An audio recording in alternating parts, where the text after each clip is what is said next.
Catecismo da Igreja Católica. As Santas Imagens. A imagem sacra, o ícone litúrgico, representa principalmente Cristo. Ela não pode representar o Deus invisível e incompreensível. É a encarnação do Filho de Deus que inaugurou uma nova economia das imagens. Antigamente, Deus, que não tem nem corpo nem aparência, não podia em absoluto ser representado por uma imagem. Mas agora, que se mostrou na carne e viveu com os homens, posso fazer uma imagem daquilo que vi de Deus. Com o rosto descoberto, contemplamos a glória do Senhor. A iconografia cristã transcreve pela imagem a mensagem evangélica que a Sagrada Escritura transmite pela palavra. Imagem e palavra iluminam-se mutuamente.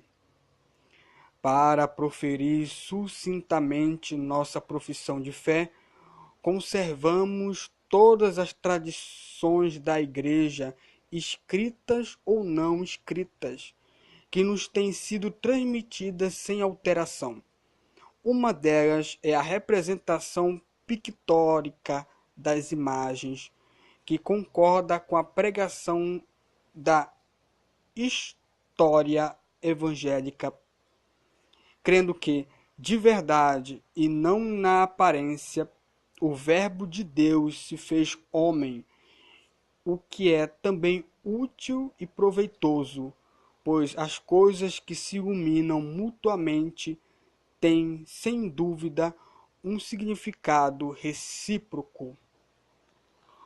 Todos os sinais da celebração litúrgica são relativos a Cristo. São-no também as imagens sacras da sua mãe, a Santa Mãe de Deus, e dos santos. Significam o Cristo que é glorificado neles, manifestam a nuvem de testemunhas. Hebreus capítulo 12, versículo 1. Que continuam a participar da salvação do mundo e às quais estamos unidos, sobretudo na celebração sacramental. Por meio de seus ícones, revela-se a nossa fé, o homem criado à imagem de Deus e transfigurado à semelhança, assim como os anjos, também recapitulados em Cristo.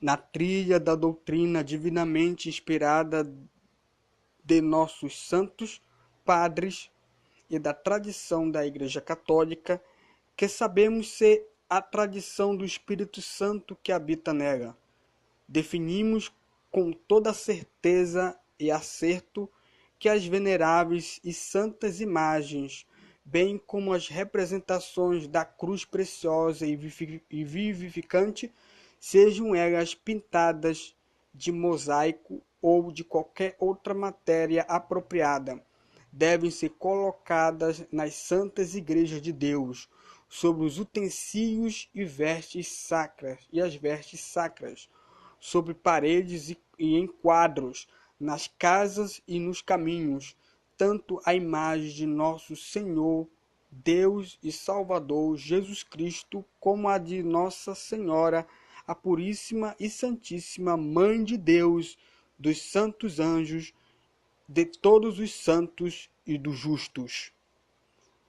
A beleza e a cor das imagens estimulam minha oração, é uma festa para os meus olhos, tanto quanto o espetáculo do campo estimula meu coração a dar glória a Deus. A contemplação dos ícones santos, associada à meditação da palavra de Deus e ao canto dos hinos litúrgicos, entram na harmonia dos sinais da celebração.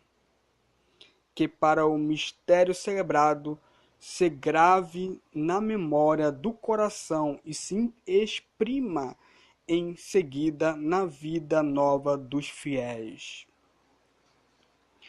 E ainda mais, o mandamento divino incluía a proibição de toda representação de Deus por mão do homem. O Deuteronômio explica: uma vez que nenhuma forma vistes no dia em que o Senhor falou no Horebe, do meio do fogo, não vos pervertais, fazendo para vós uma imagem esculpida em forma de ídolo. Deuteronômio 4, capítulo 4, versículos de 15 a 16. Eis aí o Deus absolutamente transcendente que se revelou a Israel. Ele é tudo, mas ao mesmo tempo ele está acima de todas as suas obras. Eclesiástico, capítulo 43, versículos de 27 a 28. Ele é a própria fonte de toda a beleza criada. Sabedoria, capítulo 13, versículo 3. No entanto, desde o Antigo Testamento, Deus ordenou ou permitiu a instituição de imagens que conduziriam simbolicamente à salvação por meio do Verbo encarnado, como são a serpente de bronze, a arca da aliança e os querubins. Foi fundamentando-se no mistério do Verbo encarnado que o sétimo concílio ecumênico em Nicéia, em 787, justificou contra os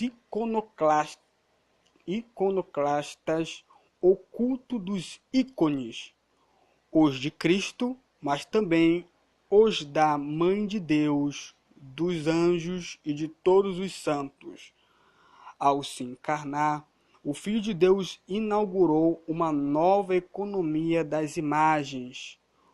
O culto cristão das imagens não é contrário ao primeiro mandamento que proíbe os ídolos.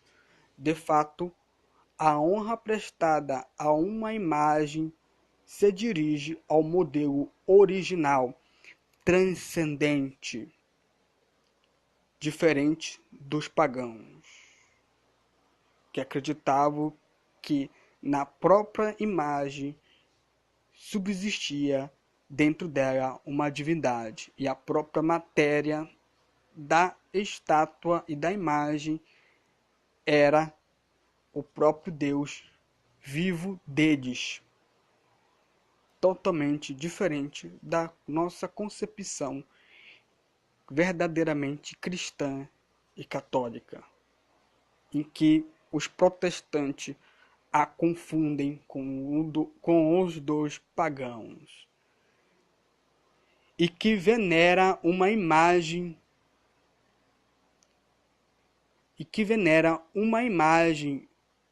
e quem venera uma imagem venera a pessoa que nela está pintada.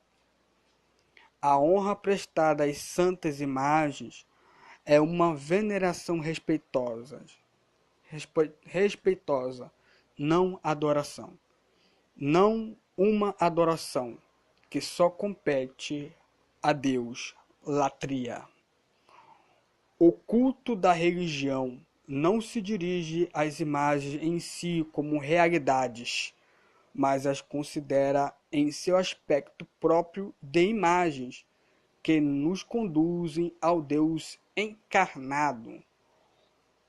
Ora, o movimento que se dirige à imagem, enquanto tal, não termina nela, nem pode terminar nela, mas tende para a realidade da qual é a imagem.